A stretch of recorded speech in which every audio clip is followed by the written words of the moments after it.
now that you know how to graph the tangent plane, the tangent vector on a helix, I'm going to show you how to graph the normal and binormal. So we know that the helix is this cosine t, sine t, and what I did was I made it 1/4 t so that it travels up a little slower, so that I can put more of this helix in the frame itself. So we're there. So I did 1/4 t. The tangent, of course, is this derivative. The normal is the derivative of the tangent. Now, these are not the unit normal and unit tangent vectors. Just for simplicity, I didn't include those. I just put the regular tangent and normal. And then the binormal is, of course, the cross product of the two. All right, so then the form of the vector in Desmos 3D will be vector, and then your vector v, and then v plus whatever your tangent vector is, your normal vector, and your binormal is. And so when we do that, we see we got our vector v plus the tangent vector, the normal vector that we got, and then the binormal vector that we got. And this is all done by hand, all right? In a minute, I'll show you how to do this, part of this. Desmos does it for you.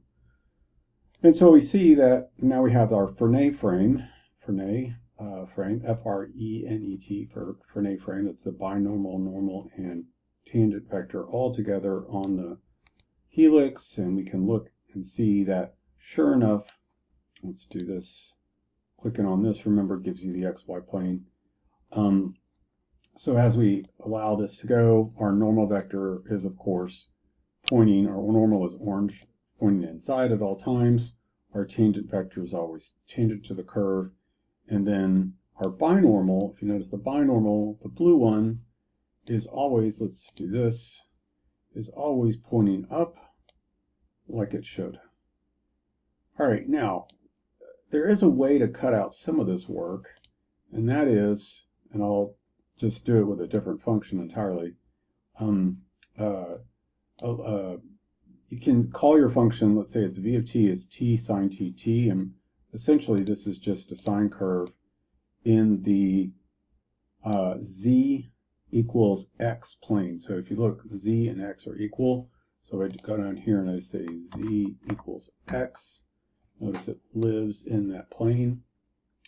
So there it is. And then I have my little tangent vector and my normal vector going about their business.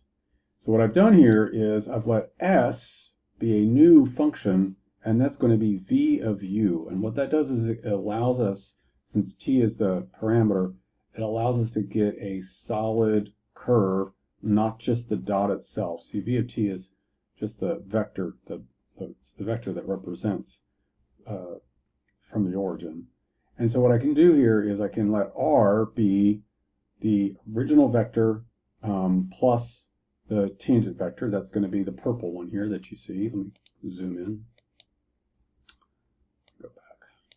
And then n be the vector v of t, and then v of t plus v double prime of t. See how this is v prime of t and v double prime? So what Desmos 3D is doing is it's taking the derivative for you. And I don't think there's a way to do the binormal, and if there is, I'll do that in another video later on. So I think this is a real cool feature. So I suggest that you create a new function here and then apply all this to it.